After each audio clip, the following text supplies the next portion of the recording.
Welcome back to Decouple.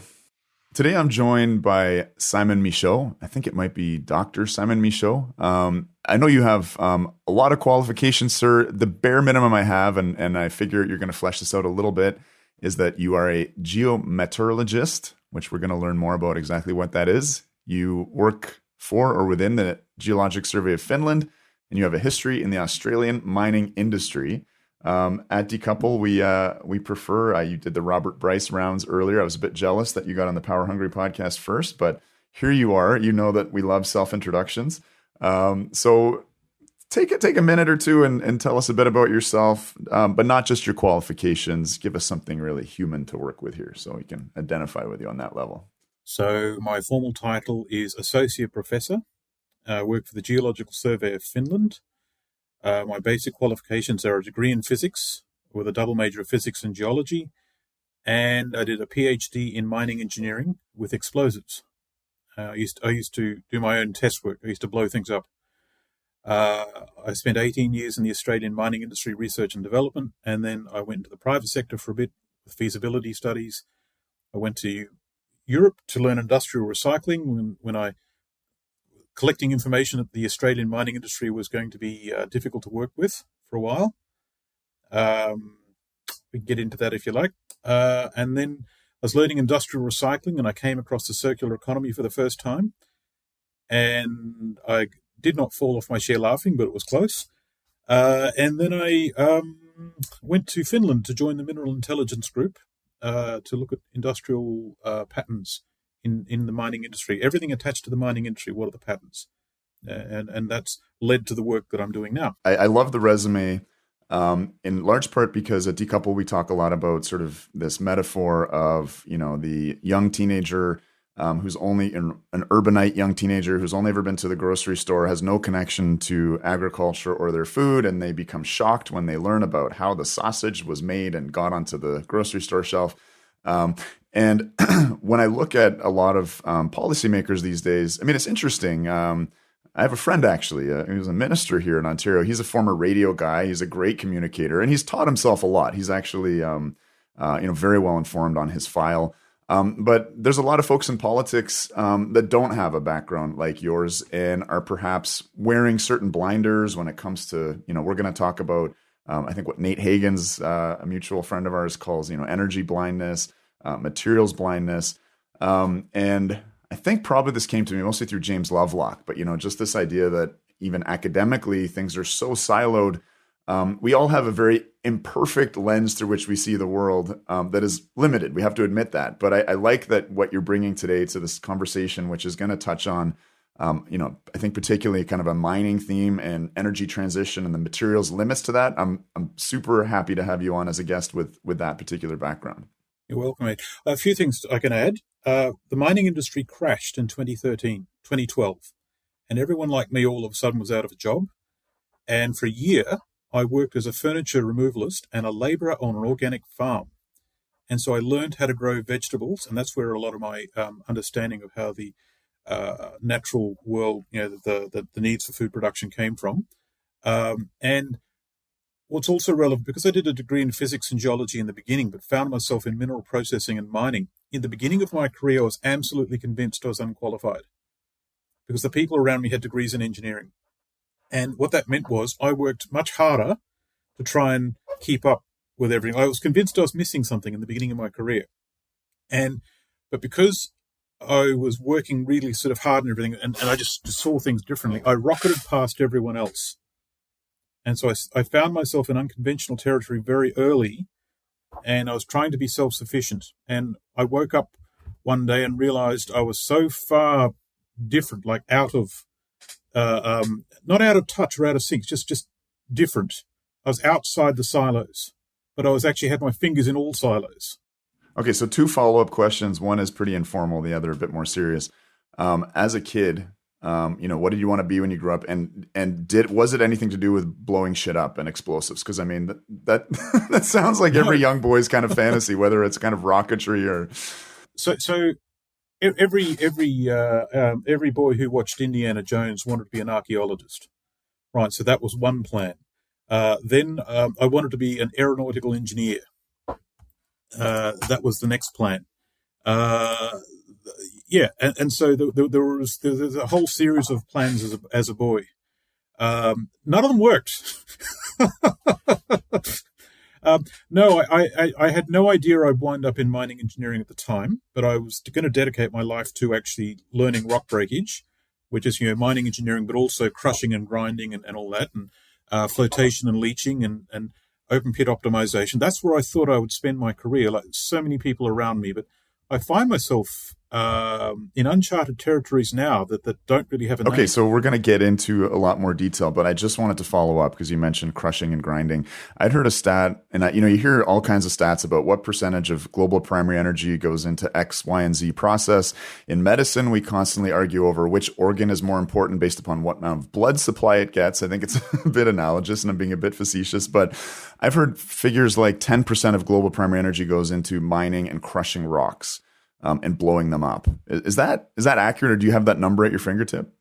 It's my understanding is it was about 7%, but that number's a couple of years old now. And following up on you mentioning, that mining kind of crashed in 2013. I'm curious as to why that is. And I have seen, in some of the mining trade literature, a ton of excitement about what you're writing about in this report, that we are going to need to turn the Earth's crust inside out in order to produce the kind of minerals we're talking about for the so-called energy transition. So I'm actually not entirely aware of what people are doing with this work. I just haven't really sort of, I hear snippets that rocket past me every now and then, but my work's been used in all sorts of strange places that I didn't really sort of, I can talk to you about where the work came from and what it was supposed to do, but it's taken off like a freight train. So, Why did mining crash in 2013, and how is it doing now, I guess? So I was just thinking how to compose that, because the official story and what I think is happening are two different things. So in 2005 to 2008, the Chinese demand for raw materials went gangbusters. In 2008 onwards in particular, they wanted as much materials as possible for their own internal projects. They were demanding and consuming vast amounts of materials. And the Australian mining industry had the biggest boom it's ever seen. Wages increased by at this drastic amount. Can you imagine your wage doubling in a 3-year period? Right? There was all sorts of strange things happening. Like there was a massive skill shortage where companies would be poaching staff off each other. And, like there'd be a full corporate turnover every 18 months. And so you had this idea of corporate amnesia, where a corporation wouldn't understand or remember what it did 2 years ago because all the people are gone. Right. So it grew and grew and grew and grew. And then in 2012, China collectively, and they do things collectively. They just, look, we don't want your raw materials anymore. We're going to stop all these projects. And they turned the tap off. This was specific to Australia then? No, it was actually for the entire mining industry around the world. Okay. Australia got hammered, but so did South America, and so did South Africa. Anyone attached to conventional mining and heavy industry, the money was just sucked out of it. And I was attending bankers' meetings to learn the capital investment side of mining, and there was a bank called Westpac in Australia that they presented a list of projects that they were going to optimize by shutting down in Australia. And they had a list up on the board. And 6 months before it all happened, I saw it. I actually saw what was going to happen. And I just didn't have the confidence at the time to say anything. But I actually saw the mining crash a couple of months before it actually happened. And it was just, the money was just removed, or the oxygen was turned off. And so one nation state shut it all down. They just stopped. And demand for everything. So the way the corporate mining industry operates is when it's on. Right. It's on like gangbusters, and there's not enough people. There's too much work. There's money is flowing everywhere. But when they turn it off into a bust cycle, all of a sudden, everyone's out of work. And it can happen really quickly. And so lots of people all are out of work at the same time. And now normally it's a boom-bust cycle, we call it. But in 2012, we had the biggest bust they'd seen in Australia, certainly the biggest one I'd seen in my career, after the biggest boom in history. Right. And so that's the thing. And when the boom was happening, lots of people around me, I suppose I would have been the same, that, oh, this is just the way things are now. 180 grand a year, that's normal. And so I tell you, the lesson of matters to go from 180 grand a year in a corporate environment to about 25 grand a year picking radish in the rain. That's good for you. That's good, like a lesson of manners. Okay, well that's a couple interesting anecdotes there. I know you've been again on Robert Bryce's Power Hungry podcast. You've been on Nate Hagen's podcast. There's certainly a lot of crossover in my listenership with Robert. Mad respect for his work, and he's been a huge influence on me. So I want to figure out how to kind of touch on your study, which is called The Assessment of the Extra Capacity Required of Alternative Energy Electric Power Systems to Completely Replace Fossil Fuels. Now, our filmmaker, Jesse Freeston, did a really wonderful 7-minute recap of the report. Certainly encourage people to go to our YouTube channel at Decouple Media and have a look at that, and obviously like and subscribe and hit the ding button or whatever. But it's in terms of the knowledge translation of a report like this, I'm going to get you to summarize it, but there's a lot in there. It's 1,000 pages long. And most of the world's population, including, I would include myself, are basically functionally innumerate. And so when communicating these massive numbers, like, we're going to require 26 billion new solar panels, we just glaze over and the numbers become meaningless. So if you can both sort of summarize the study and maybe riff a little bit on, as a science communicator, how best to, again, communicate your findings. So perhaps I would tell you how this work came about. And also that one report is actually part of a planned series of 6 or 7. And 4 of them are done and on the ground now. Right. And so and they were published in a reverse order. And and the 1,000-page report started out as a single picture in a PowerPoint presentation. And I tried writing it into an appendices. And this was, in its original form, if we were to take a cubic mile of oil, which is the equivalent to say that 1 year's global consumption for oil. And if we were to remove it and in its place put the same amount of energy from all the other systems available, like coal, nuclear, wind, and because oil is such a calorically dense source of energy, the numbers were scary. You had things like several hundred coal-fired power stations operating for 50 years to create the same amount of energy. Right. So back to how this work happened, and this might help the audience understand. And to communicate this is how do I communicate this, and what was I communicating? And I was trying to put the hard numbers on the ground, but then take those hard numbers and turn them into some kind of graph or graphic. And so people can get their arms around this. So when I left Australia in 2015, I was collecting information about the mining industry that over time it was grading into a new business model. There were a number of technical problems they were facing that was getting harder and harder and harder for them to actually produce. Costs were going up. And they were dealing with things like grade was going down, like how much, for every, say, ton of rock, or how much metal was actually in it. And 100 years ago, you could get grades of 10, 15% of copper. And now they're talking about 0.1%. Right, so grade has actually gone down. Then you've got the hardness of the rock has gone up because we're going after different mineralogies now. And we have to grind the rock to a finer scale now because we're going after different mineralogies.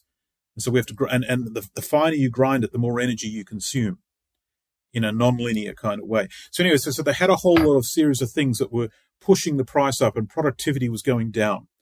And so there was no way to, it was looking like mining was going to struggle to continue to produce at the same rates. And in fact, that's what we're now seeing in the copper industry. And so it's not that we're going to run out of copper. Like the whole Andes mountain range is a giant copper deposit, but it's really low grade. But our ability to extract metal economically and viably is the problem. Since about 2005, I was collecting information to show that the mining industry was struggling to expand. The costs of production were going up due to a series of technical problems internally. And the mining industry itself didn't seem to understand what was happening or why. The economics the ability to produce metals cheaply and sell them in bulk commodities was becoming more of an issue.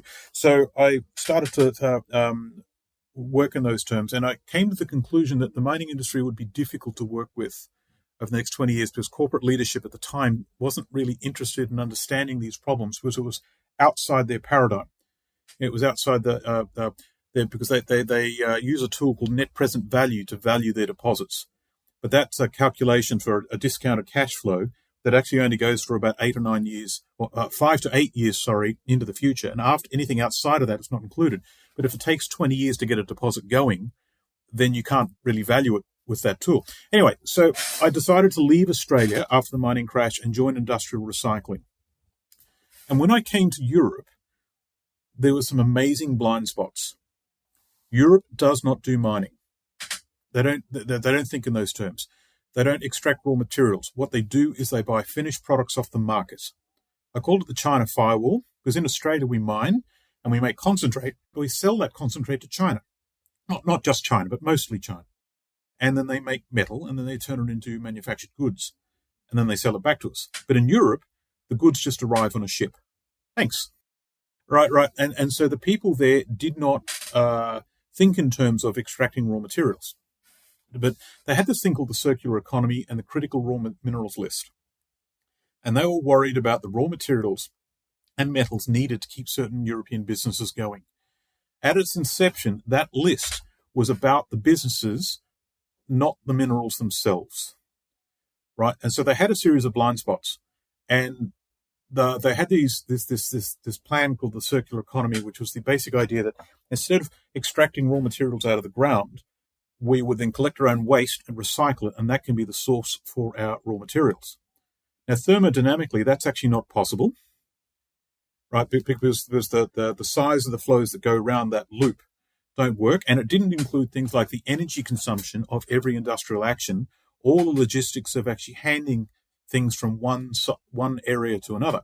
So it was structurally flawed.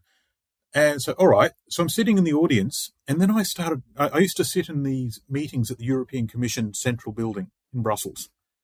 These amazing meetings, and so much money was poured into these things, and they would talk in vague platitudes, and they just didn't seem to. No, they were talking about the green transition and how they were going to phase out fossil fuels, but they did. And they, all right, okay, that's okay. How? And so the how part, there was no credible feasibility study. There was no plan for industrial reform. They just had vague platitudes and hopes and prayers. And so these guys were actually dictating, these guys and girls were dictating industrial policy which would affect us for the next 40 or 50 years. Right? And I don't want to use the word delusional, but they were delusional. The other ones, they just didn't seem to understand the basics of the practicalities of the material flows. Now, there was also a viewpoint that technology has a life cycle of about 2 to 4 years. If someone comes up with a new technology, and then they say, "All right, there's a need for it," someone will invent it, and 2 to 4 years later, it appears. So, if there is a need, someone will come up with something in the free market idea. And then that's the answer. Right. And so they were trying to treat the commodities industry the same way. Where if we want more materials, it's just a simple matter of just putting the price up and someone will think of something. So this is this kind of, I guess, in terms of cognitive biases, this availability bias where I think most of us now spend, my screen time's up to 5 hours a day on this goddamn device.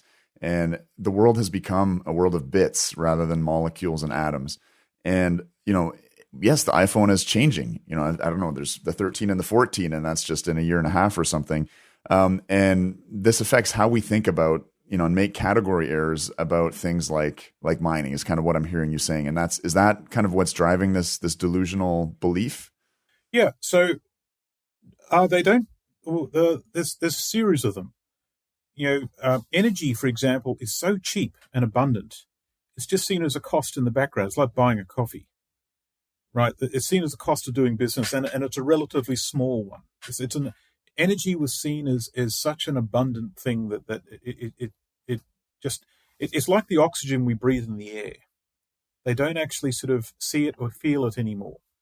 And it just happened in the background. And they thought all energy was the same. The energy that we got from oil, gas, and coal, and uranium for that matter, was the same. And when they transfer to other energy systems, they would just be magically better. Now, for example, if we go to renewable stuff like wind and solar, energy would all of a sudden become right. cheap. So on this topic of like energy fungibility, I've had John Constable on, and he's I gotta forget his background now. I think he's got a background in like ancient English literature, semiotics or something, but he's become a total energy guy. And hats off to him. I think he's pretty brilliant. But he talked a lot about describing energy in terms of entropy, which I'm not a thermodynamics physics trained guy, but he was talking about essentially we're taking these, let's just say, high quality fuels or low entropy fuels, like coal, like gas, like diesel, and we're transforming them into very low quality sources of energy or high entropy forms of energy, like intermittent electricity from wind and solar. And I think that's what you're talking about here. This error of fungibility, which these policymakers are committing. Does that sum it up? Or so they didn't understand that not all energy systems are the same, right? And oil was a calorifically dense source of energy the world has ever seen. Like oil, for example, to call it colloquially, right? Like oil is a steak wrapped in bacon. And all the renewables are lettuce. Okay. Right. The calories involved are just different. And so they just didn't seem to understand the scale of the problem. It was like they didn't understand the scale of the problem or what they would get if they started deploying that problem. Because there's still, to this day, lots of gaps in the engineering. And one of them, for example, is if we take fossil fuels offline, it's like a hidden subsidy. And that hidden subsidy will become a penalty. We're energy blind, but we're also materials blind. And so there was a distinct lack of an understanding of what fossil fuels did for us, oil in particular. And mining was seen as a dirty thing in Europe. Mining is not economically, it's not ethical, it's not moral to mine. But they'll happily buy products off the market mined in China, where a lot of stuff that happens there we would call illegal and unethical, right? But that's okay, and you often sort of see that now. And so everyone's in tribes that don't talk to each other. One of the things that will have to happen in the future is, if the environmental movement does not join hands with the mining industry, then their green transition will not happen.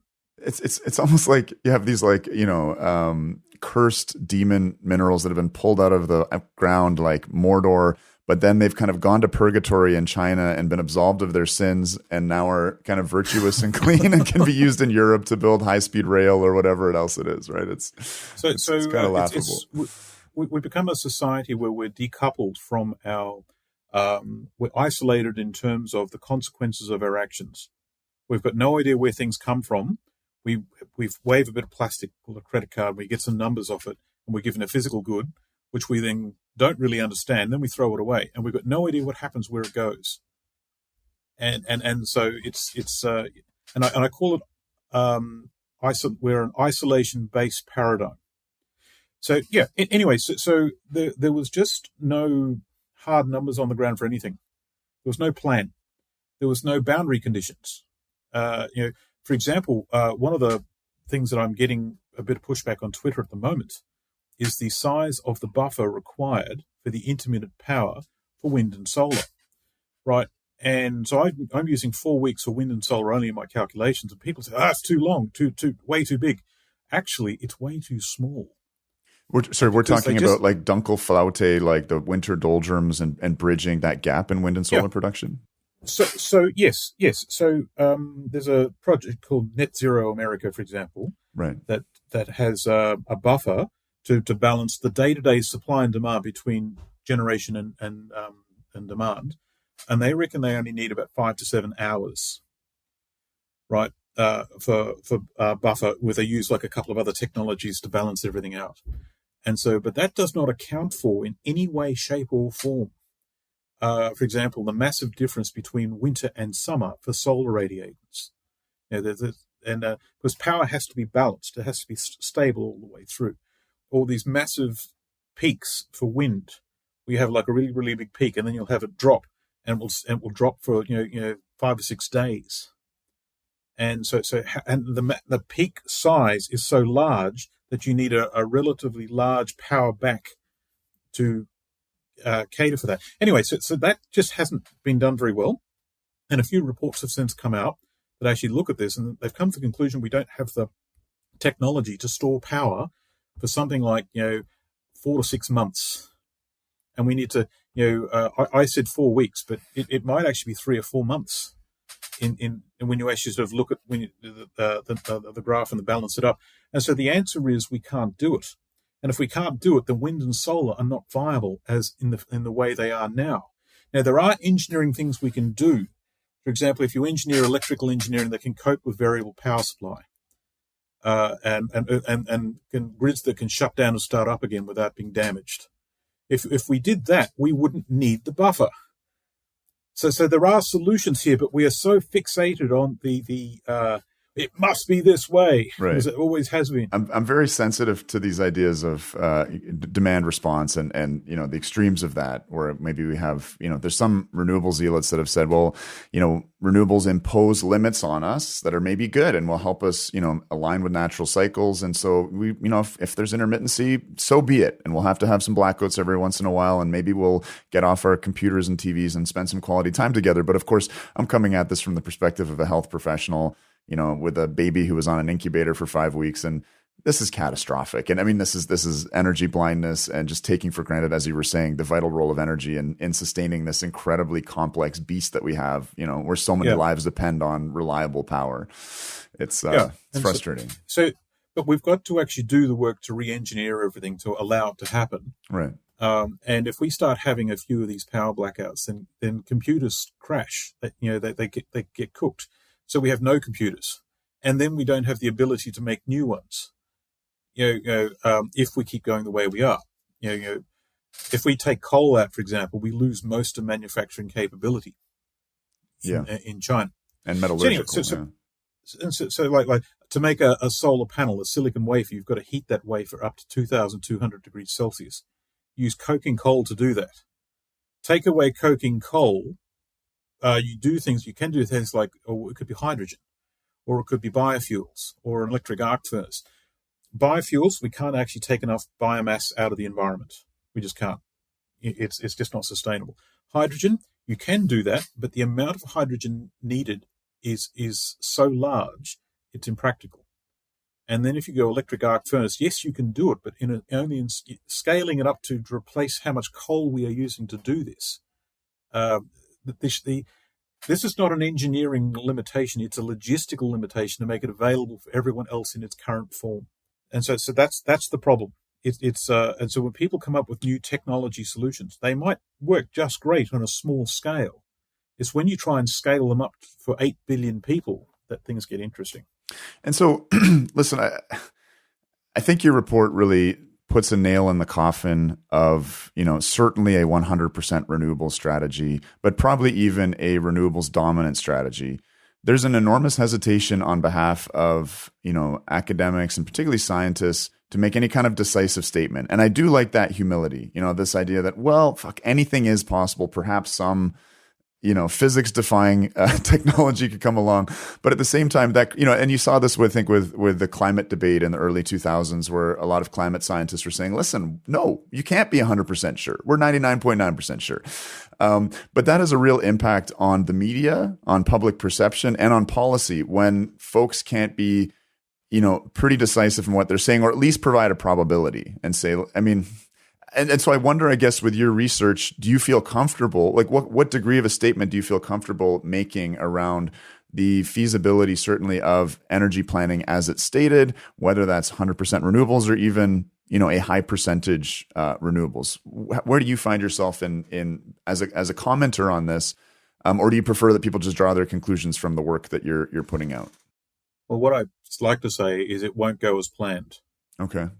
The sad reality is we don't have enough minerals in the ground, we don't have enough money, and we don't have enough time.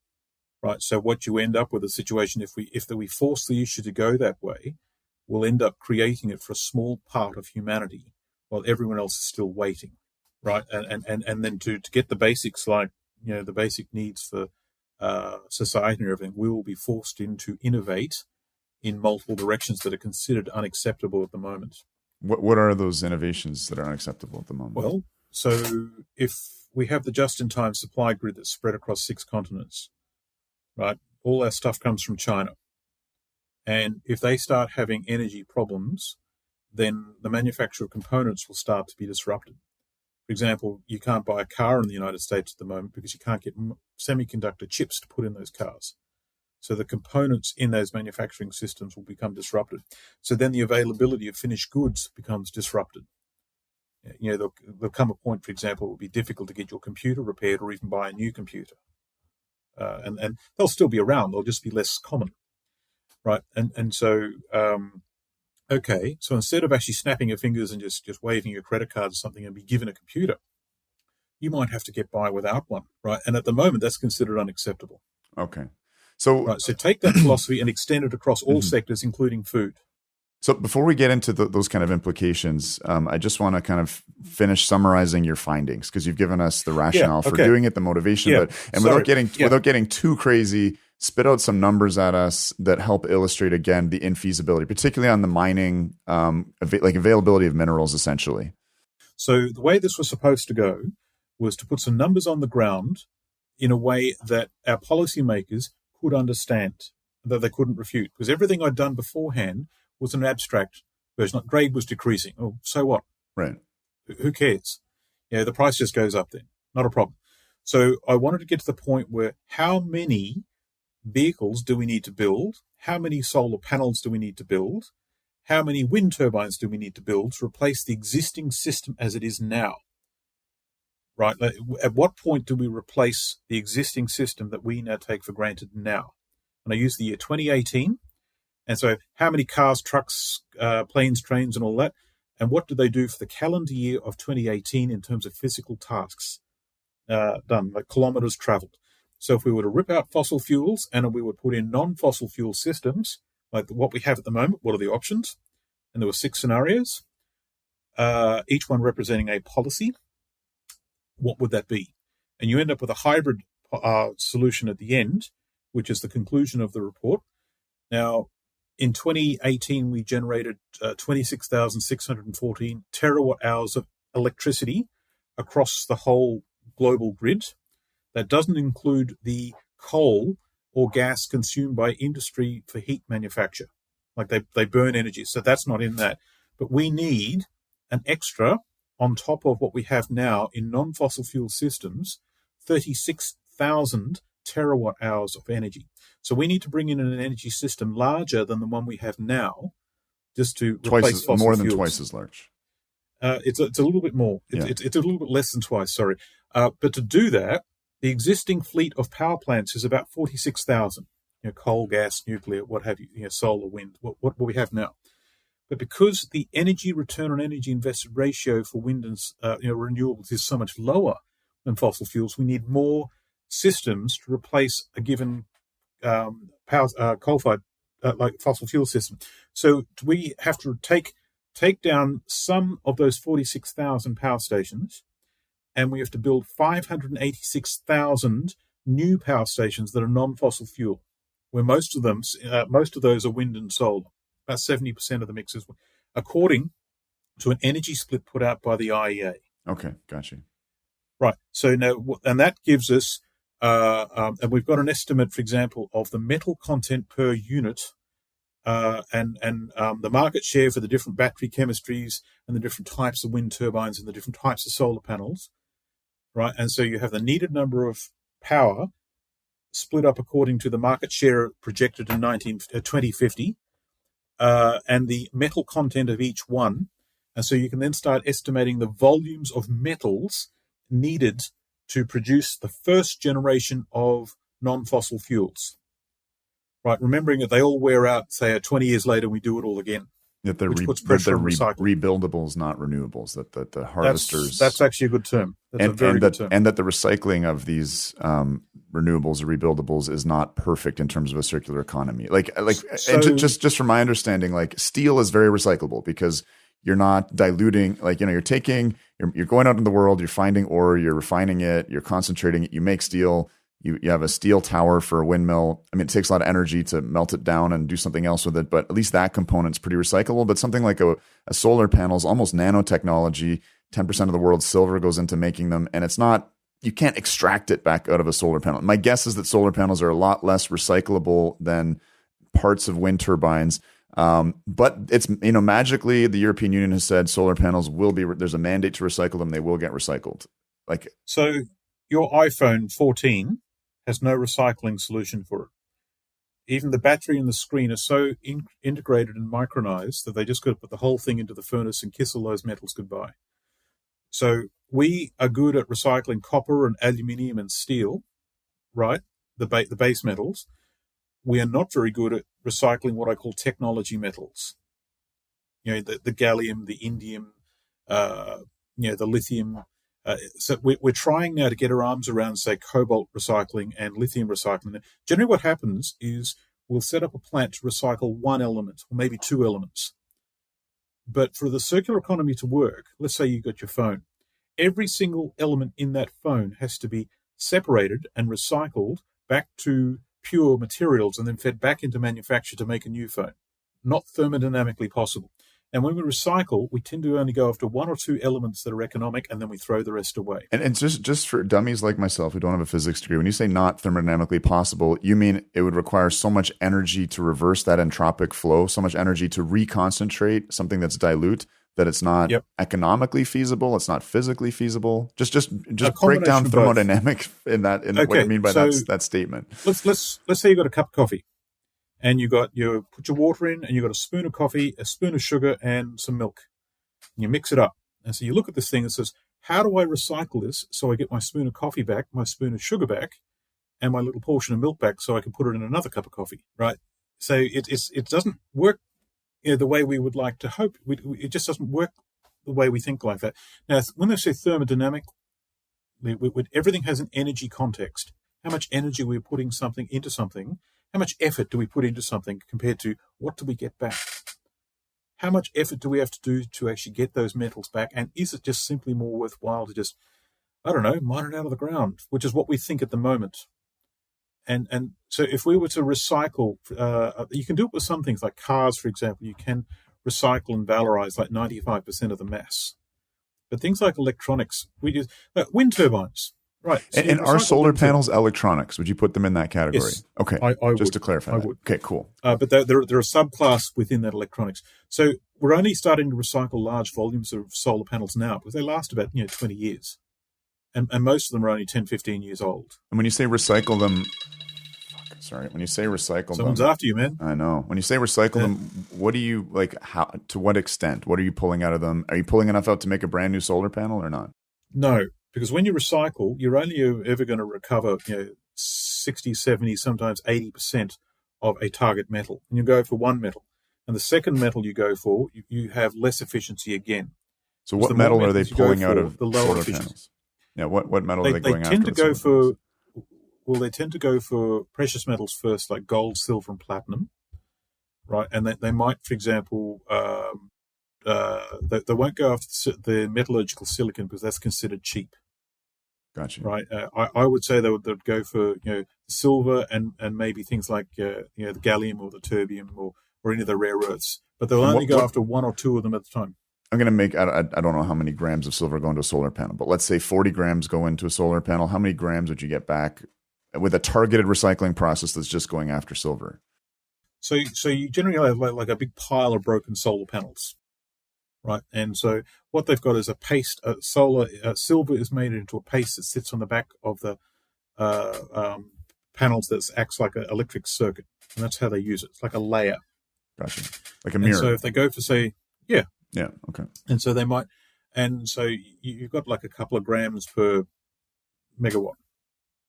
And so I forget the exact number off the top of my head, but say you would then put it into a recycling process, and you might get, say, I don't know, 60, 70, oh, maybe 80%. And they'd use like a hydrometallurgy leaching process to do it, right? And then they might, for example, have a second process to go after one of the other elements.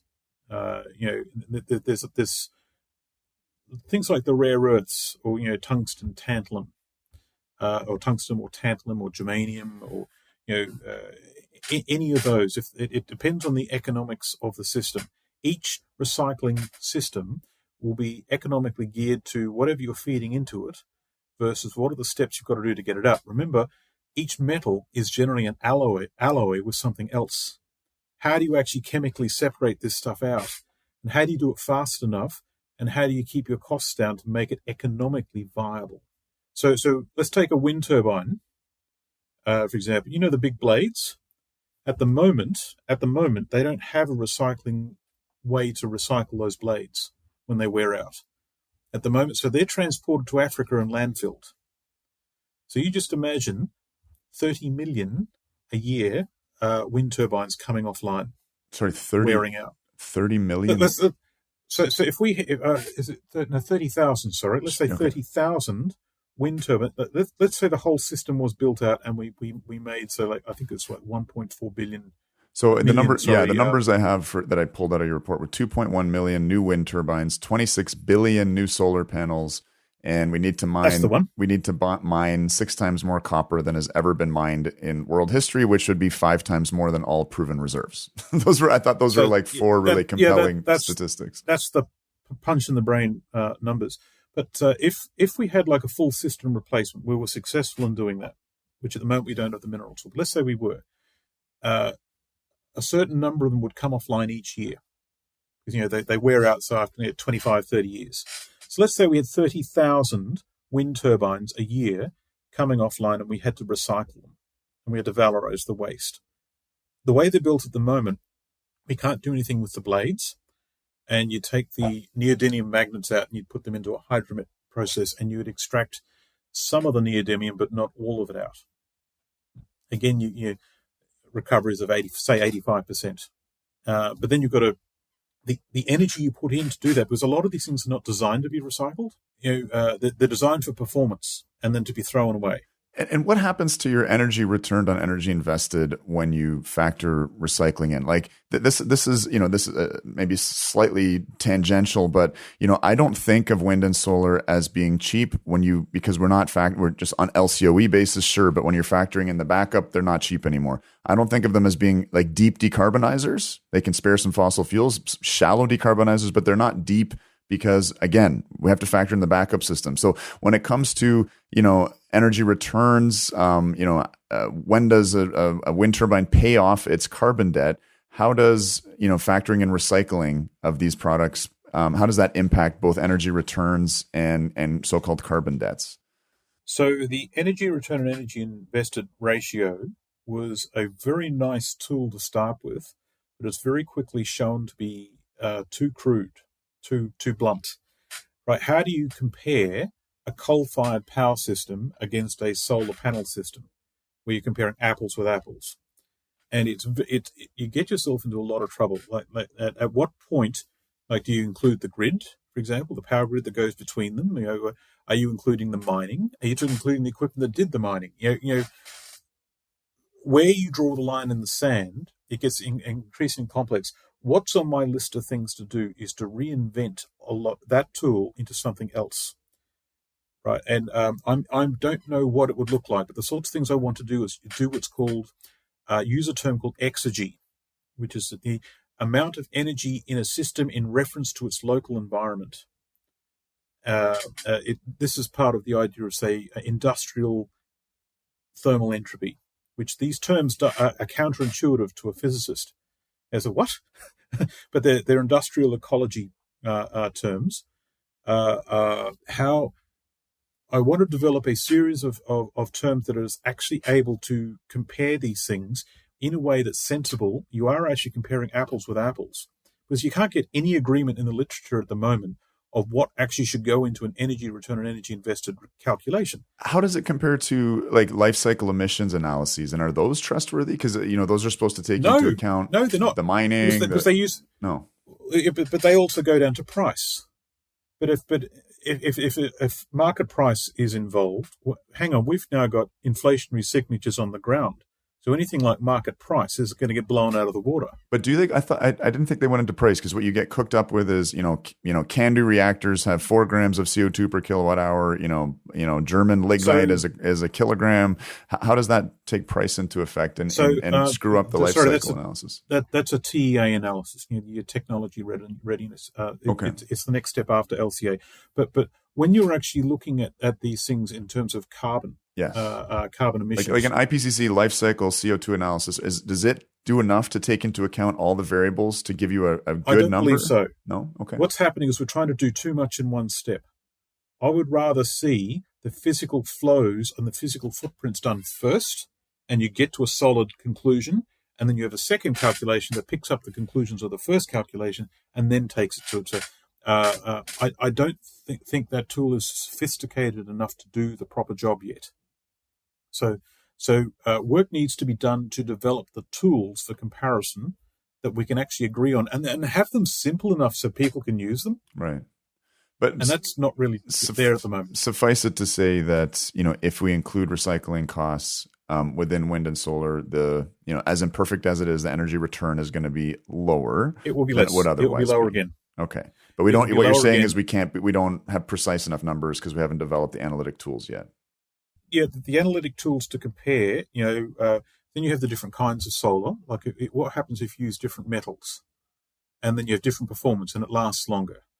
And so all of a sudden the piece of string gets longer. So I guess what I struggle with here is, obviously this is so multifactorial, and it's really hard for a human brain, particularly a dumber one like my own, to keep all of these variables present in my mind. I have a gestalt sense, and I think my listenership knows this well, that I think there are a very narrow range of applications for wind and solar in places that are incapable of other energy systems or that are off grid. But I personally think, and I think, pretty strongly, I won't say with all my heart and soul, that we are being incredibly misguided by pursuing, grid scale decarbonization strategies with any significant amount of wind and solar in them, because of what you're laying out in your study here in terms of material requirements, because of how they just are not, they don't function well and don't play nice on a grid. And I could list off a gazillion variables. But I find, because the societal gestalt is so pro-renewable, because listen, if you're anti-renewables, you're a climate change denier. That's the assumption. I have this nice little nuclear trump card. I can say, well, no, I'm actually, working hard to replace fossil fuels where possible with nuclear. And we're going to talk a bit about nuclear later. But where do you find yourself? Because I imagine you have friendships and professional relationships and media relationships that you need not to, alienate. But where do you sit in terms of having an opinion on this and just saying, listen, I without having the absolute, precision tools to say X, Y, and Z, the gestalt, the global sense of understanding all of these variables, the energy literacy you have and the material literacy you have, are you able to make a statement? And I'm not trying to force you to, but that says, how strongly would you word it in terms of saying that this is not a viable energy transition strategy? So all energy systems have their place. We need them all. Right? There's no way of saying we need to discount one over another. All energy systems looked at, though, have their bottlenecks in scaling up to be available for 8 billion people. Right? So while everything has its place, none of them are actually good enough in their current form to replace fossil fuels the way we have it. Now, the smart money of how this will go is not that we make a gazillion wind turbines and nuclear power plants, but society itself will evolve to a new social contract, to a new relationship with energy and materials, and we will scale back our expectations and what we end up actually doing. We will shrink our footprint. So if I can posit something here, I agree with you. I think it will be forced rather than voluntary, just as a result of, the carbon pulse starting to diminish, peak oil being achieved, quality energy becoming more scarce. And like, I'm very, what's the word? Bearish on renewables, as my listenership knows, as you can sense. I'm very pro nuclear, but I'm not delusional in any sense. I don't think that nuclear can replace a huge number of fossil fuel services. It's just not transportable the way that oil is. It produces, nonstop base load. It's not great at peaking. There is some load, following that can be done. We need to replace far more than electricity, which is kind of, 15, 20% of human needs, while the other 80% is a lot of heat applications, which, nuclear can help with. But, what I see as the barriers to nuclear scaling up quickly, I fully acknowledge that they're massive. And I'm not a believer that we're going to hit net zero at all. And that even if we could, for me, it's a centuries process. It's not anything that's going to happen on decades. And, nuclear scaling issues are, for me, more sort of human factors based than otherwise. But definitely, like, fossil fuels are just pretty goddamn perfect at, providing everything we have with civilization. They come with these unfortunate side effects, but they're just not that replaceable with anything. I think renewables much less so than nuclear. But anyway, my diatribe is over there. Yeah, no, I agree with pretty much that. Like, the problem is our ability to supply enough metals. But then even if we had those metals, our ability to put them through our existing industrial systems to make that many units and then apply them, and then we don't have the space. Like, how much actual space do we need to put up so many wind turbines? Do we have that? No, we don't. So let's shift gears just a tiny bit to nuclear here, because the N word came up. One of the reasons that, I've got many reasons for being pro-nuclear, and, they call me the nuclear Mormon when I go, doing advocacy or lobbying in our political capital, Ottawa, because I walk around with a backpack and I'm a bit evangelical about nuclear. But one of the reasons that I like nuclear, or that drew me to it, is that it has a lower, because of its energy density, that determines the material intensity. There's less mining required. And particularly, there's certainly some, zirconium, some maybe more exotic metals that are required. But we don't need to build the so-called, super grid or a brand new grid, or have huge amounts of copper requirements for this, that, and the other. And we don't need a lot of the rare earth inputs that are required for renewables. So from a materials and mining perspective, is nuclear much more attractive, leading question, than our alternatives to fossil fuels? To make all that work, we've got to become smarter about what we use nuclear for. We've got to become fundamentally smarter on how we use everything, how we see everything. All problems have to be put on the table at the same time. All solutions are on the table, and all stakeholders are around the table to have an adult conversation. Let's cut the crap kind of way, right? And so fossil fuels are going out. Renewables aren't going to do the job. Nuclear certainly is a vital part of the future. It could be the only way we could keep heavy industry going, especially in some parts of the world that geographic locations where no other power system is able to deliver concentrated bits of power like that.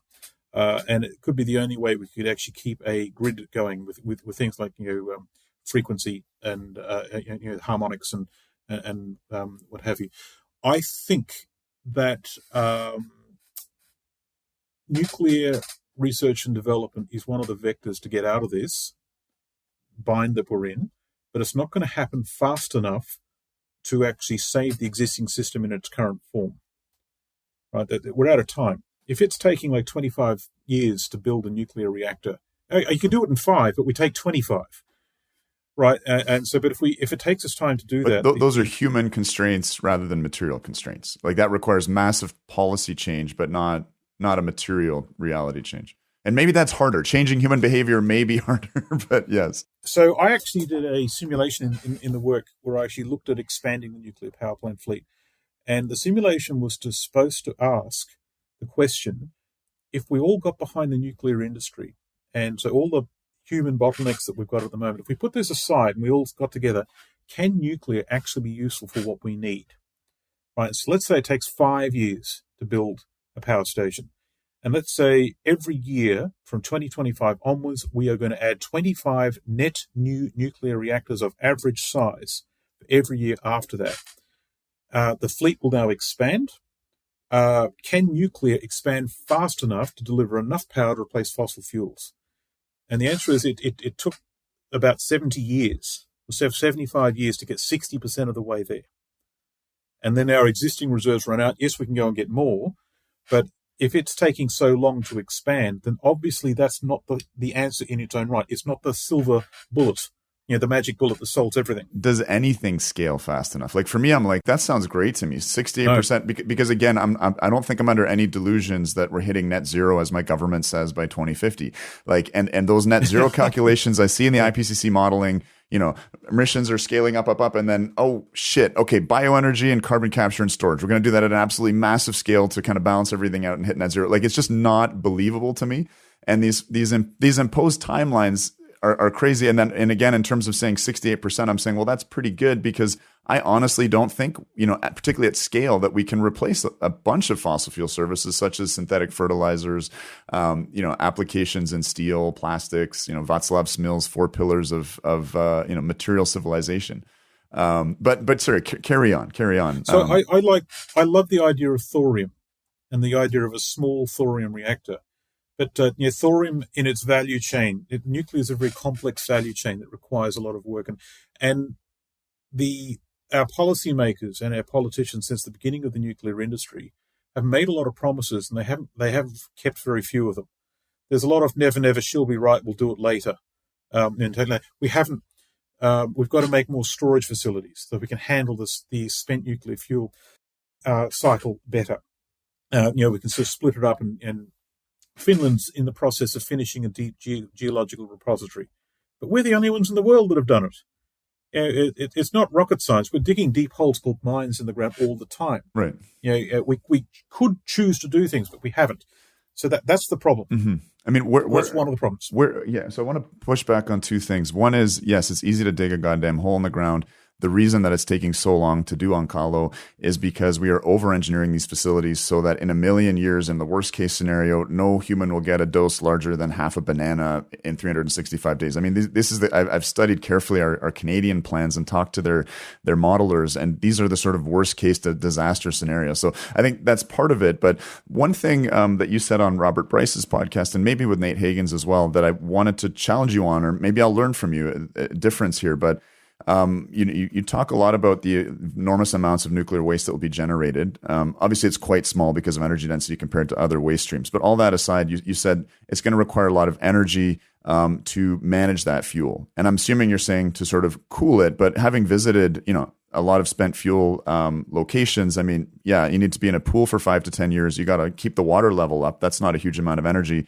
And then bunging it in a dry cask storage. I mean, there's no ongoing energy need there. So have I convinced you differently, or do you still think that there's a large energy requirement to managing the waste? Or how big a problem is the waste? So at the end of the nuclear cycle, so as we keep expanding, let's say we did things correctly. We took all existing nuclear waste out of storage and we put it in proper containment facilities, and they're all built. The new reactors making new stuff, bringing online in the simulation, the SNF stockpile increases. Now, you've got to keep it in power-cooled storage for a period of time, a couple of years. In water? Depending on what it is. Is that what you're saying? In cooled water. Yes. Yeah. And so that in itself, according to modern energy consumptions, is not a lot. But when we get to the end of the nuclear cycle, which is, or let's say we, just for argument's sake, the existing reserves of uranium, RAR, IR, SR, all of them, all the way up to unconventional. Right, so let's say we're just going to look at that part first. Yes, we can go and get some more. We're not running out. But at the end of that cycle, we've got a big stockpile of stuff. You put it in cool storage for a period of time, and after a period of time, it comes out and you put it in storage. When we get to the end, because we're constantly expanding the nuclear power plant fleet, we've got a really, really big pile of spent nuclear fuel that's got to be in power-cooled storage for a couple of years. And you've got to keep it there for a couple of years. So for that last 10 years, society has to put a lot of energy into cooling those facilities. And we're now talking about the reactor fleet, which is about 440 now. By the time we get there, it's about 2,500, or is it 3,500? It's 5 or 6 times the size of the existing fleet, right? And so all of those, the spent SNF that actually sort of coming offline, all of that, society for a couple of years has to put power into cooling those rods down when they're not getting any power back. Now, by the time we get there, coal's gone, gas is gone, oil is gone, and at the moment, we're back on wind and solar, which, as we've just agreed to, is not enough. So society has to now put enormous amount of energy into something it doesn't really get much back for. Okay. Right, and that at the tail end of it, that's the problem I see for nuclear in its current form. The key there is in its current form.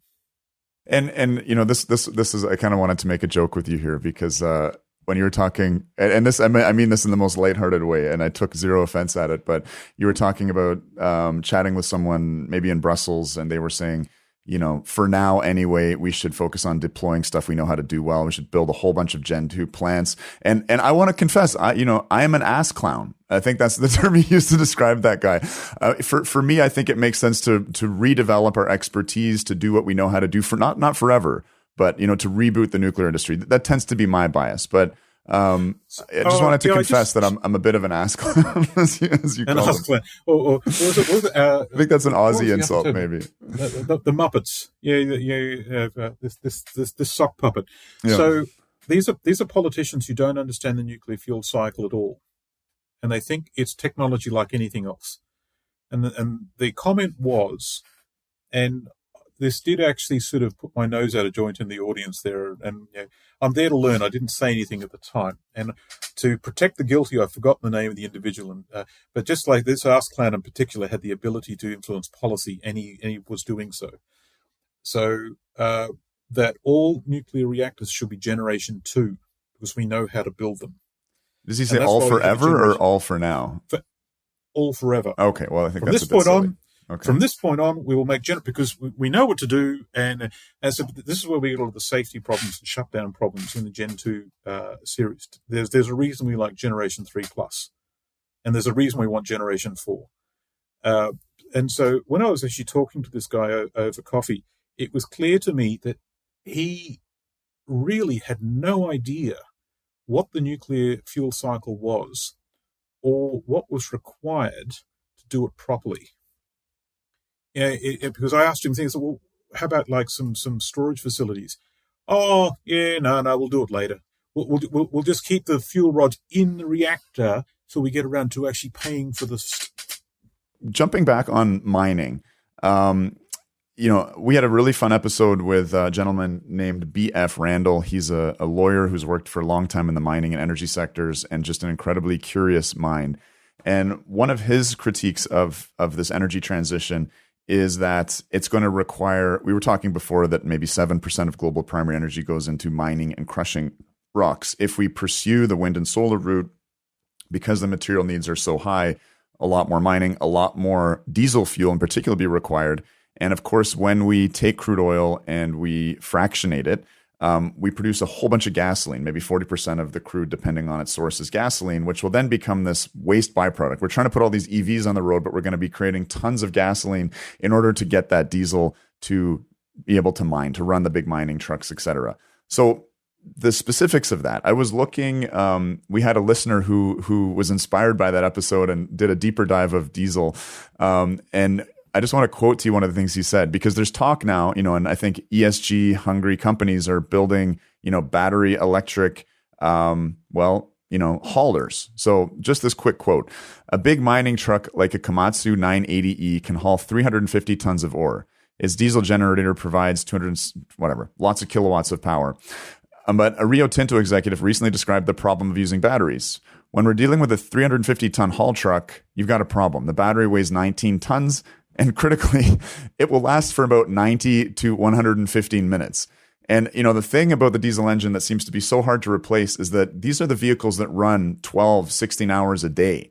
That the reality of the diesel engine is it's able to handle that. Our gas guzzling cars, you know, do a couple hours of commuting every day, maybe. And so, you know, it's a great article. I'd encourage people, we'll put it in the show notes. Joff Russell is the author there. But in terms of this idea of, you know, a solar panel and a wind turbine cannot run the industrial processes to make another solar panel and a wind turbine, can we get into like the open pit mine here and just talk a little bit about, you know, how the sausage gets made, what that looks like, and why we will not be able to, or maybe we will if I'm wrong. Why will, you know, challenge my hypothesis here if it's wrong, but why we will not be able to decarbonize mining. So the when you design a mine, you know, it's designed around the equipment, right? So you've delineated the deposit in the ground, and then you are going to design the bench height, which is based on the excavator's ability to reach up and pull rock down, and that's the height, right? And the slope of the pit is designed by the strength of the rock, the geomechanical strength of the rock. The stronger it is, the steeper it can be, and the weaker it is. So these are the limitations we need to work with. So as we've mined out all the high-grade stuff, we've now got the low-grade stuff. And to do that, you've now got to shift a lot of ore and a lot of overburden waste rock, they call it, overburden. So you're talking about, say, like a 250-ton truck that carries a substantial amount of rock. And to do that, you've got, load cycles every couple of minutes. And so you've got this string of the truck and shovel fleet. The shovel is actually run by a great big electrical cable that's plugged into the back of it. And so the process plant's also electric. And generally, what happens is you have a gas power plant, and a pipeline of gas will come in because the mine's remote, and it generates the electricity and powers the rest of the mine. So gas is actually how the electricity happens. And this is like a 30 megawatt generation plant. It's not a small plant. I think that's what you said with Robert Bryce, right? 30 megawatts is the SAG mill on its own. One unit in the process plant, the SAG mill, can be like a 32 megawatt. So what's the SAG mill? Is that the generation plant, or that's the excavator? So this now we're in the process plant where we've got the rock grinding stockpile, and we're going to crush and grind it.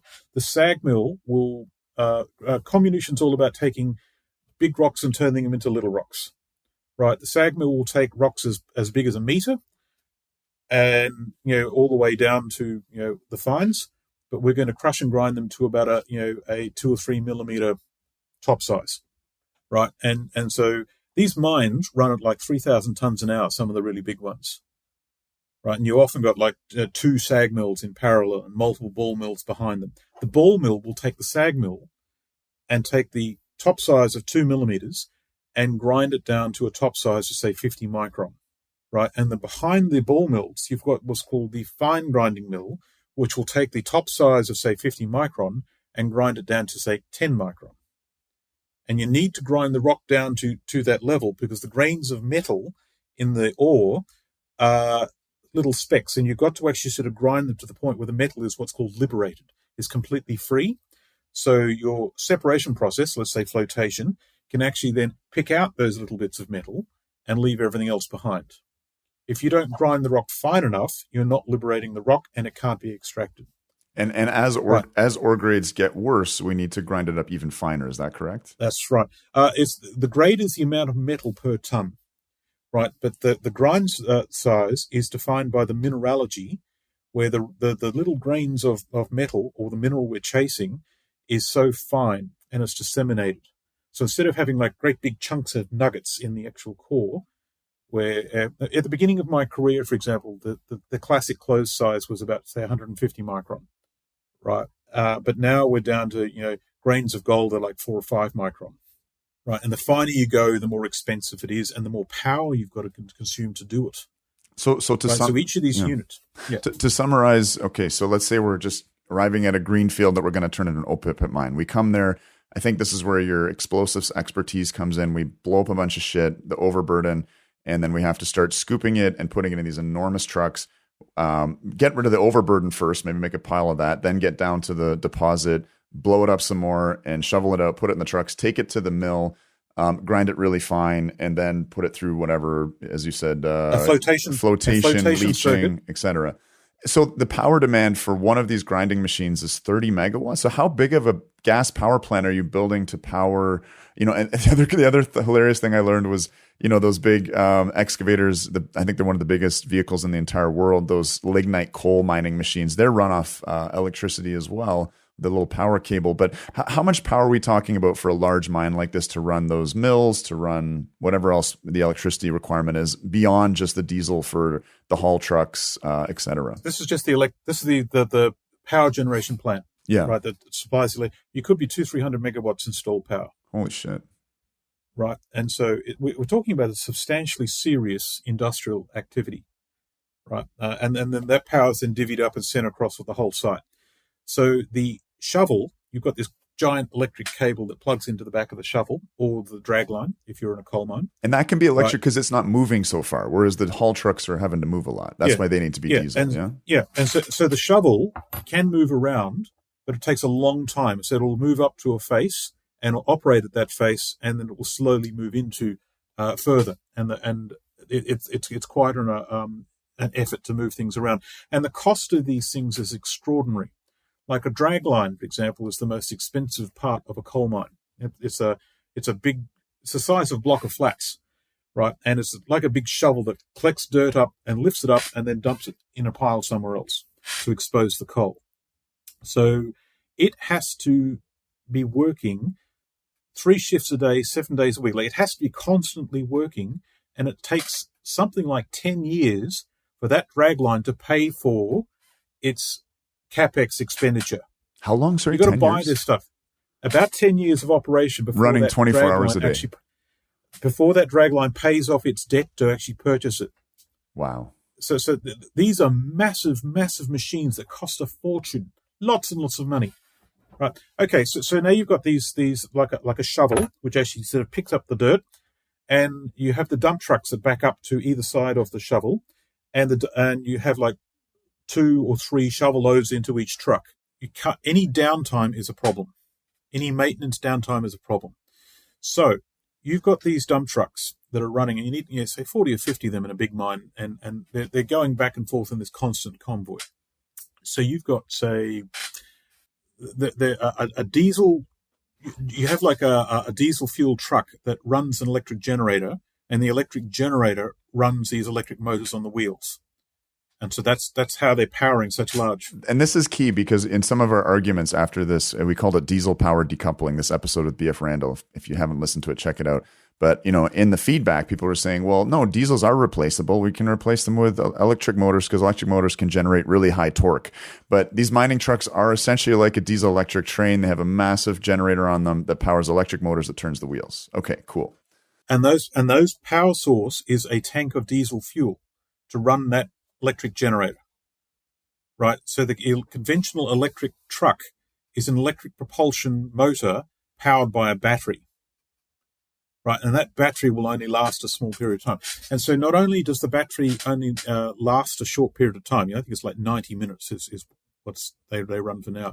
These trucks have to run for 8 hours without stopping, and then the driver gets out and the next driver gets in a hot seat change, and then it goes off again. Right, and when they refuel, I forget the actual time cycle for refueling, but when they refuel, it's only a couple of minutes. Wow. It's like a Formula One pit stop. And not quite, so much money's involved. But here's the thing. When you pay off a loan, you're paying off interest, right? So if you've actually invested, say, it takes about $4 billion to actually build a copper mine to the point where you're actually going to make some money. So $4 billion up front.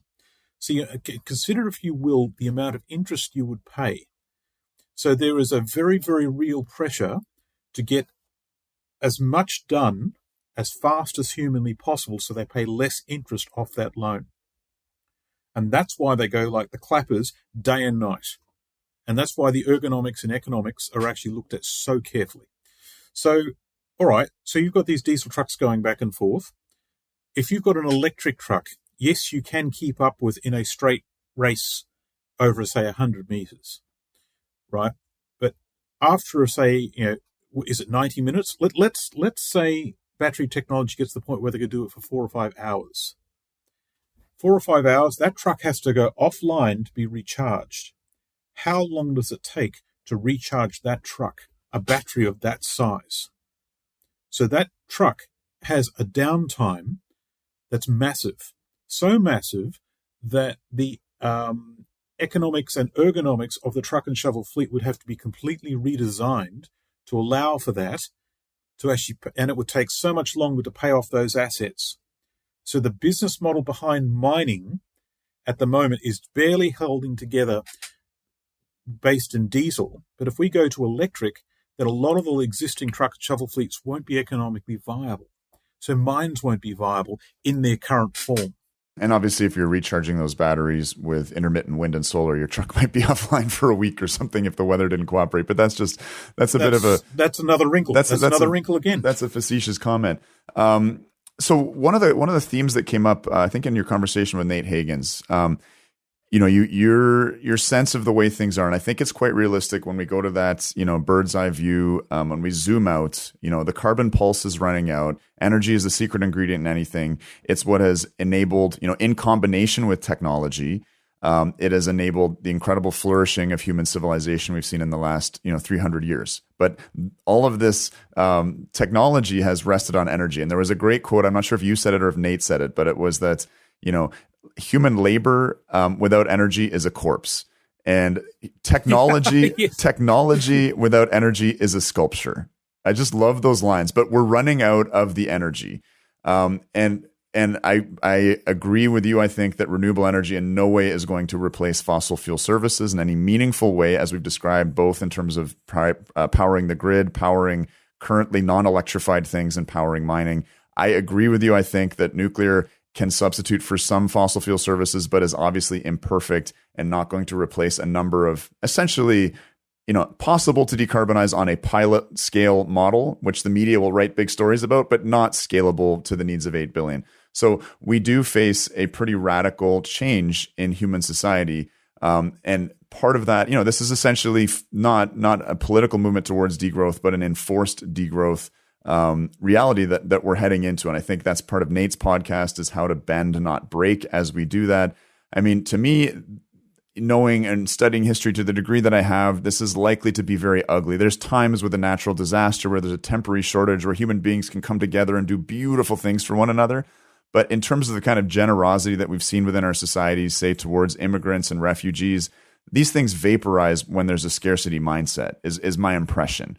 And we're likely to see some pretty nasty things evolve out of this. So, I want to keep chatting with you. I really hope we can have you back in the future. That description of the how the sausage gets made when it comes to an open pit mine was incredibly illuminating to me. But let's kind of close off with some thoughts around this kind of imposed degrowth that is on the horizon because of energy and material constraints. I think, from a bit of I've been flirting a lot with eco-modernism, which says we're just going to keep out innovating some of these material and energy constraints. First off, do you agree with that? Loaded question. And second off, predicting the future is a highly imperfect science, but give us your vision, at least, of the future that you are fighting for. So a lot of the ideas that we're going to somehow invent a new energy system, right, does not recognize the fact that energy has to come from somewhere. You have to have a source of energy, and you have a technology to access it, right? And then once we develop that, we've got to manufacture in large enough numbers to be available to everyone. Right? And they're the steps that we have to go through. There are things I'm actually sort of looking at that are of an unconventional nature. We're moving into an environment where all conventional solutions are going to be problematic, and so unconventional ideas that we previously rejected might all of a sudden be forced into out in the open again once more. So the future, I have the idea of the horse race, where you've got multiple horses and each horse is a scenario, right? Instead of putting my hat on one scenario, this is what will happen. I'll have, say, 10 scenarios. And then so what do I need to see before I can say this scenario is valid? And which horse is going to race, and how many of these horses aren't going to make it over the line? And so you put yourself in a position where you don't have to actually commit to any one scenario or another. You have an understanding of a set of issues, right? And so that's how I approach things, a series of systems that are in competition with each other. Now, I see the problem and the solution is our group human consciousness. We as a society, how have we done for the last century? Why is it we point blank refuse to see certain things? Why is it we won't approach certain things? Why won't we consider certain ideas? And I think we're going to see some flamboyantly stupid actions from our leaders as they try and hold things together. Because we'd like to keep it the same. So humanity, I believe, will go through a 3-step process. And if we don't do this, then we get the worst case scenario, and it all comes apart at the seams, and we're no different from a yeast culture. Right. Step one. All of us, and I mean all of us, have got to understand the true nature of the challenge in front of us. Not just one challenge, but all of them. Because we've been able to use this exotic energy and the way our finances are structured, we've managed to put off all sorts of problems for a long time. The energy's drying up, the money's drying up, now all those problems are there all at once. So we've got to look at those problems and understand them for what they really are. And there's a lot of crap out there. There's a lot of things that we don't, we focus on things that I don't think are appropriate or even sensible. And the real problems we won't even look at in many respects. That's for most people. So that's step one. Step two is, given those problems that we've just looked at, what are our true capabilities? What are our options for doing something here? Okay, once we've been through that, step three is we make a plan for the first time. Now, when we do that, we've got to consciously decide as a group, what kind of world do we want to live in after we decide who are we? And that sounds a little abstract after an engineering thing, but if we can't see the problems and the solutions, we're going nowhere. And the Malthusians are right. If we actually face these problems and actually start to do things properly, and we all step up together, then there are vectors out of this with the understanding that we are going to have the most difficult challenge in front of us in history. The generation that will actually build the next whatever it is will have to be stronger than the generation that fought World War II, right? That's the nature of the challenge in front of us. And so the world I am fighting for is a human species that actually understands that three-step process. One example you brought up chatting with Nate again in your episode there, and I'd highly recommend people check out, I believe his podcast is The Great Simplification. We're going to have him on, I think, in the new year. I'm really looking forward to some cross-pollination between our communities, my listenership and his. There'll be some strong differences of opinion on some things, but I think it's going to be a lot of fun. But you brought up the example of Cuba and the special period. And, I understand, I've been to Cuba many times. I have lots of Cuban friends. The special period was when the Soviet Union collapsed, and essentially Cuban GDP dropped by something like 70 or 80% as the Soviets had been providing them with just about everything in exchange for some sugar. The average Cuban lost 20 pounds. There were recipes for orange peel soup that were quite popular. There was a number of children that went blind because of vitamin A deficiencies. And yet, say what you will about socialism and central planning, and whether this would have happened without it in the first place, but I would say it was an interesting example of a managed collapse again, this is highly political, but without as much collateral damage as you might see in a neighboring country, in the Caribbean or Central America. I mean, I'm not sure if you've studied the Cuban thing, but you mentioned it in the podcast. I'm really trying to get some people who are well acquainted with that story and with Cuba in general. It's a challenge because of their internet access and the language barriers, but you brought it up. I'm not sure if you have any, like a minute or two, if you've studied that example or you think it's interesting. So I'll take your political and raise you one. So the Cuban example is excellent. Yes, it was rough, but they were able to meet the challenge and they survived as a society through that fundamental change. There are not many examples in the human story that are able to do that. It wasn't perfect, and there are things that they undertook that we may not like, but they're an example where it was possible.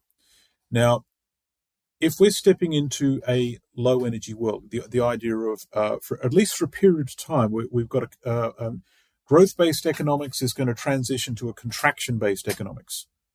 Even if we're able to innovate a solution that somehow gets past all that and we can get back to the way we are now, at least for a period of time, that won't be the case. So all existing human systems, whether they were planned or they're laissez-faire, whether it's free capitalism, whether it's socialism, fascism, all of them, feudalism, they were all based on the idea of growth in some form, whether it be conquest or profit or expansion through population expansion. Every single human system has been based around the idea that we will expand. So moving into whatever we're facing now, we're probably not going to be able to do that, right? So we have an unprecedented situation. So all existing human systems in their current form won't work. And what I think might happen, we'll see like a little bit of everything. But what might be successful is if we develop a system that takes things from all systems. We make a new system that's never been seen before, unprecedented. And it could be something like, if resources of all kinds are going to be a short problem, and there's not enough to go around, we either agree to share those resources equitably, or we go to war with each other. And that's a choice, right? And if we go to war with each other, then don't bother. We don't bother planning anything. There's lots of human precedent for that, and very little for the latter. But after a while, it will become apparent that that's not going to work either, because we never get past a certain point. So it'll be give war a chance for a bit, but then we'll realize that we actually have to start doing things. We can't just keep taking things. Right. So let's say we can agree to share resources in some form. The human spirit, though, needs to have some kind of self-determination. So we could have, for example, a top-down structure with a division of resources across a region.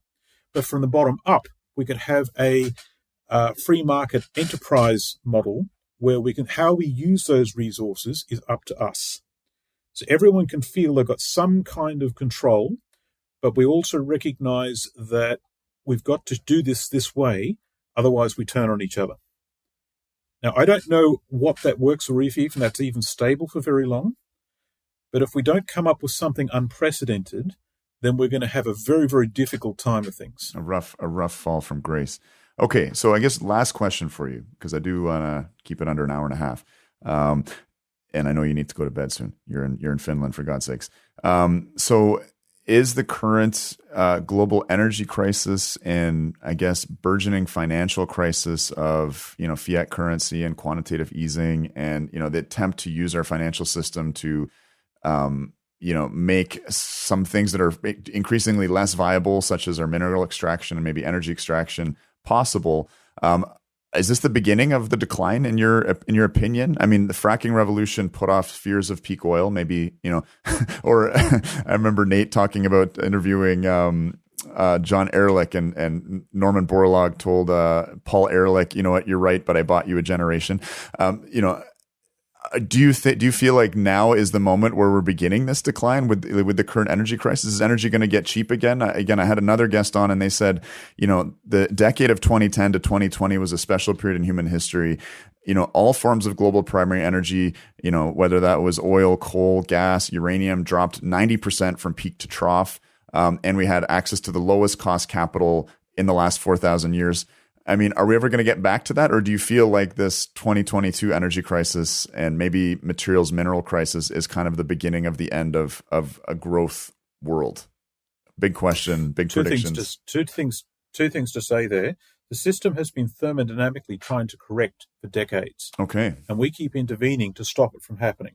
In 1971, the US was the world reserve currency at the time. But because they'd actually managed their money inappropriately and the agreements for the gold standard, they were faced with bankruptcy because all the nations around the world kept withdrawing their gold. So instead of going bankrupt, which would, all right, we tried, failed, didn't work, all right, that would have been the capitalist way, they changed the rules. And so we will now decouple from the gold standard, and we will have what's called a fiat currency. We then attach that fiat currency to oil, and we force the world to buy oil in US dollars. That's the petrodollar agreement of 1973. So we went from a system that was about to explode, and it blew out for a bit, but then we actually attached to a new system with a new set of rules. In 2005 was the next flashpoint for me, when we had a blowout of metal prices. And that had its origin in the oil industry. Right, 3 years later, that put unprecedented strain on the system, and the system broke. The weakest link was the housing market, or so they say. That was the global financial crisis, where the price of oil peak was the temporal marker. And instead of letting that system crash, we intervened again, and we started using quantitative easing at unprecedented levels. Now, the real problem was energy. Energy plateaued in 2005, and that was the actual blowout. And the way we solved it Well, someone pulled a rabbit out of the hat and we had fracking. Fracking took off and saved our bacon and then pushed things back 10, 15 years. Then we had the black swan of COVID, and instead of actually letting the system crash, we printed again an unprecedented amount of money to hold everything together. We keep intervening, and it keeps blowing out. But every time it blows out, greater actions are required to patch it up. The Band-Aid on a bullet wound. So here we are in 2022, and someone has got to pull a rabbit out of the hat, because what's happened is we've run out of money. My model for peak oil is based on Gail de Verberg's ideas, where the price of oil has to be high enough for producers to survive, but low enough for consumers to access the petroleum products in a way that allows economic growth. When that window closes, the oil industry stops becoming a free market enterprise and evolves into something else. And because we need oil, it will evolve. It won't actually stop. So the trouble we're having at the moment, I'm seeing in the oil industry an inability to get capital on the ground to do drilling in the tight oil sector, which means I don't think they're going to be able to get oil back up to where it was. And if they can't do that, then we have an economic correction on our hands. At the same time, we have a debt saturation, currency defaults, and that's going to ripple through the whole system. Our ability to do mining, if we don't have access to fossil fuels, at some point we're going to have another thermodynamic blowout. Now, if we can, someone might come up with a way to actually sort of keep the system going by changing the rules. Now, what I think is happening this time is they don't know what to do. And so instead they're talking about what they call the Great Reset by the World Economic Forum, where there's a sort of society that suggests, the movie Elysium, with Matt Damon as the actor. Right, they want to do the fourth industrial revolution, which will require more technology, more energy. Right, but that will work for a small number of people who are rich. Everyone else is in poverty because it's not going to work for everyone. And they don't know what to do. They've run out of ideas. Right, and so that is their bullet on the Band-Aid on a bullet wound this time, the Great Reset of 2030, and I don't believe it will work. Is this the time where it all sort of starts and takes off? I don't know, probably. I would like to see something extraordinary happen if it's to prevent it, and so far I haven't. That's so interesting that, in this thesis of yours, absent fracking, we would have hit one of these walls. It's a much hated technology by many, many folks. I think we're going to have to leave it there, Simon. This has been just absolutely fascinating, and we will definitely have you back if you're willing. Certainly. I feel like we could run with a bunch of different themes we had and do a whole episode on them. That was a very tantalizing ending to our conversation because a lot more I'd like to explore there. Really, really enjoyed chatting with you. Your breadth of knowledge and then throwing that curveball at the end in terms of that analysis. Very, very interesting. So thank you again for making the time. Hasta luego. We'll see you again soon, I'm sure. Hasta lasagna. All right.